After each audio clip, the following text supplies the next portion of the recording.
club, I know that you're really tight with the Manchester orchestra guys. Right. Was it more of a desire to work with people that you know and like that led you to put out the record on Favorite Gentleman? That's the label that the Manchester orchestra guys put up. That they own it and they put out their friends' records on it.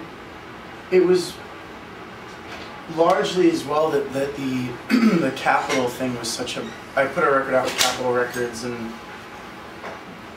it was good for a lot of reasons, but it was also not the right fit at all. And you know, I think that it got me to the place where I was able to. I've been able to tour for 3 or 4 years because of that, and build a base and connect with people. And but I also got dropped pretty fast, you know, like once they see that you're not gonna like have an immediate economic return, and they got merged with another company and corporate infrastructure. And as everyone in America knows right now, in any job, if it's ultimately like a cell on a spreadsheet. It's like a productivity cross-check. It's like he only sells how many records?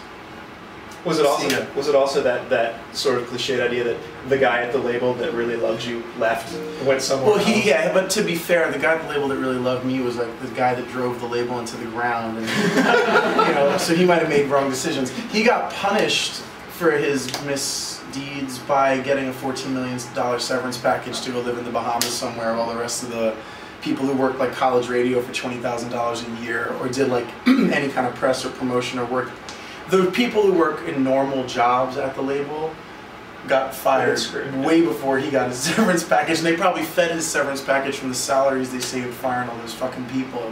But so yeah, I didn't last. I was signed to Capitol for almost 2 years, but I was actually an active. My record was out 4 months when I got dropped. That was before they did anything with it. It was a soft release. People would be like, "Your record's out?" That's a beautiful euphemism. Yeah. Oh, it's great. Fuck you, soft. Yeah, exactly. So with Manchester, what's great, and with Brand New, who re-released "Put Your Ghost to Rest on Procrastinate," they have a really little imprint. Manchester's is a bit more of an operation. It's just like you work with your friends. And with Manchester, they have, both those guys obviously have a network it's very extensive, but with Manchester, they're connected through Sony, so they can get some things that they need from the distro, from the Papa. Yeah. But I can stay 2 or 3 steps removed and never really have to deal with it all that often, which is really ideal for me. You miss the benefits of having. I mean, I've never had. This is the most promoted record I've ever had, and it's really a skeleton crew. It's like 6 people doing it. You know, if you're on a major label, like, you know, like those 2 bands, for example, you have a much larger support structure behind you. But I think, like, all things considered, you know, people come. Even if it's 100 people, and you're 1,000 miles from your house, and you're doing it like the way we've done things, that's really cool. It's kind of crazy anyone gives a shit. So well, it's sort of, you don't even have to. Like, here's another one right now. Good. So. You can market yourself, and you can do sort of some of the things that were being done before, but you still kind of keep that grassroots word of mouth community sort of vibe to it, which is great. It's very technologically driven. You know, I don't know if you could have done that 10 years ago. Well, it would have been a lot harder. But a lot of those bands we're talking about, I mean, before the internet and before MySpace and Facebook and every other thing, they found a way to do it. Mailing lists and phone calls, and before there was a GPS in the car, bands figured out a way to tour, and you know, they kind of built that structure. So I like the fact that I can still do things kind of as close to DIY as you can in the position that I'm in. But it's also nice to be able to have.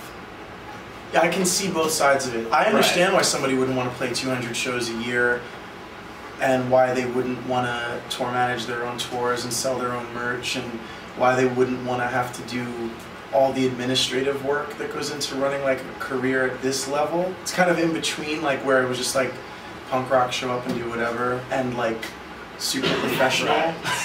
So it gets confusing sometimes because I'm like volleying back and forth between those things. But again, I make a living playing songs, which is like more than you can ask. It's crazy. Yeah, it definitely was not the plan. It was like there was no plan. So it's pretty amazing for now.